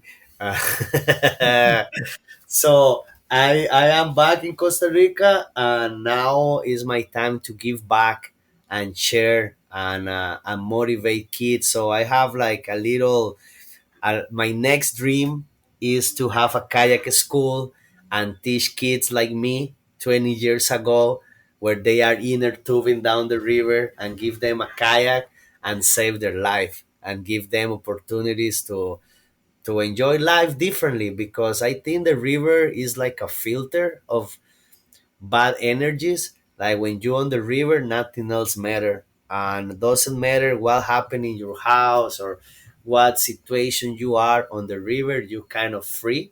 So I'm trying to use the river as an excuse for teach them how to live in this life, because now the society is a little complicated for kids, and they don't have many options. And with kayaking we can help them a lot, and give them opportunities. So I invest some money. Like I have like three kayaks for kids. I have like three kayaks for adults, and I want to start with this. I'm already have like three kids. They already do Eskimo roll. They see their smile, dude. Is like fulfill my heart, and it's like I see me in them, and I learn so much from them. So this is where I am now. Like after like 2 years here, I had an opportunity to go back traveling again because I was a little tired after all these journeys. And no, fuck it, I will not travel again. I want to stay in Costa Rica. But last year, I had the opportunity to go to a competition, to Odds Trophy. The before used to be the Sig Line, and now this year or last year they changed the name, and now it's called Odds Trophy. So I went to this race and I see so many old friends, and I get the love for traveling again. So I came back to Costa Rica, and then I went to White Salmon, Washington. Mm-hmm. I had a season there. I kayak a lot. What a place! Also, like Oh, a yeah. lot of nice people. People love kayaking there.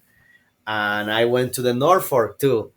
So after the Norfolk, I went to California a little bit, and then I'm here. And this is like this year. I think is gonna be a very good for me. Like everything starts so good. I'm more mature right now, so I think it's the time for a start with the school. Everybody who knows me in all this journey, it's so happy for the idea of the school. So I know like this social program will grow so big because when you want to do something with love and for share with the community, for giving back, a lot of people likes to help. So I'm so thankful like you give me the time and the space because one of my other dream is to write a book because some of this story I'm not talking shit. I'm talking like honest from my heart, and is all those experience like good and bad makes me who I am, and I'm proud. I'm happy with who I am right now, and I'm very very happy. Like every day, I have bless and bless and bless. So I wanna give share this with the kids and share this with the people around me. And if you have a paddle or if you don't, you always welcome if there is a river. And this is what in all those places I've been, just because I'm a kayaker and a raft guide, they make me part of the family, and they makes me part of the community, and they show me the rivers, they show me the places. So right now I'm in Costa Rica and it's my turn. I want to create a place where all of you are welcome. You just contact me, I take you around, I show you what to do. I know so many rivers here in Costa Rica. So we are like welcome, like you guys are welcome all the time. And it's a little bit of like a little resume of like 20 years journey from the inner tubing to be able to be in like more than 20 countries and have like so many rivers and experience. And if I was be able to do it, I think everybody can do it. Dreams come true. So Koto's got a couple of taglines like you've been in that eddy either before or after your version of the stout, and Koto comes in there. He looks at your face and he says, "Crips, why so serious?" He's got another one. So he's got students in this school here in Sarapiqui, and what's the school called? Jaguar.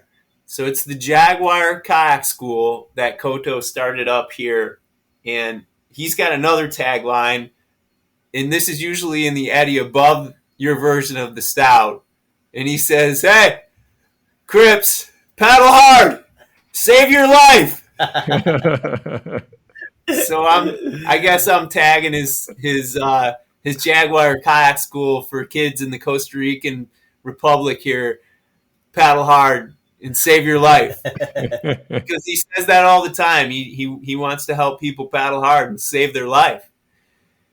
He has no idea that I've done this, but this is a segue to find out how many people actually listen to you, Crips.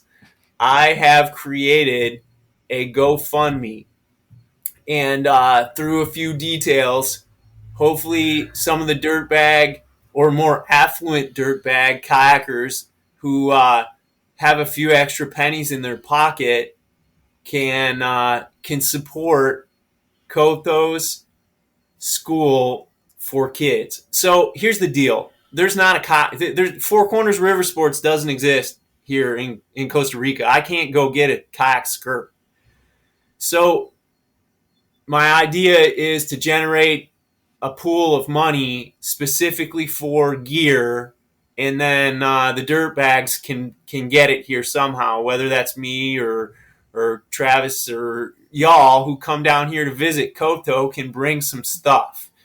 First, we're going to need to get this stuff. And I started a GoFundMe for Coto. He doesn't even probably know what GoFundMe is, but all your freaking dirtbag listeners know, and you can pay $5 for Coto's freaking 2-hour long, mind blowing, freaking numb your bullshit problems stories, and pay $5, whatever you can afford, so that we can get a couple more boats and skirts and PFDs for the kids of the Costa Rican zone down here, particularly where we're at here. The only outlet for kids is soccer, and as you know, if you're not very good at soccer, you're not going to be playing soccer for very long, because the rest of the kids are good and they're better, and you don't belong. So there's not a whole lot of outlets around here, and there's no place where you can just go and pick up another sport. Things cost money, and people don't have money to buy colored pencils to become an artist. So for Coto to have expertise, which is another missing link, and roots, which is another missing link that the kayak community around here has a need for, I've created a GoFundMe that'll be linked up, hopefully, if Crips will do it. Why so serious, Crips? Are we above a big drop or something? What? Yeah, why so serious? Why so serious, listeners? Yeah. Anyway, you know the drill. It's I'm gonna manage it. I'm gonna list a few really short-term goals and how much they're gonna cost, and maybe you can give a few bucks to Coto and his dream to save kids' life by paddling hard. Thank you. Yeah, dig. Yeah, thank you. I love everything about this. Like, we're at the 2-hour mark, and like it feels like it's been 2 minutes. Like that's just like a beautiful story. Did I tell you, Crips? I told you, Crips. You told me. I got a winner, dog. You undersold it to me. And yeah, that was actually you. I don't even have to say anything, because you guys are doing all the work for me. I mean, that one of my questions was, how can we help out the school? And I think that's a great start. Is Russ's GoFundMe? Definitely, we'll put it in the show notes. And thank you so much, because see what we can do. You will see so many happy kids, and I'm an example of like successful.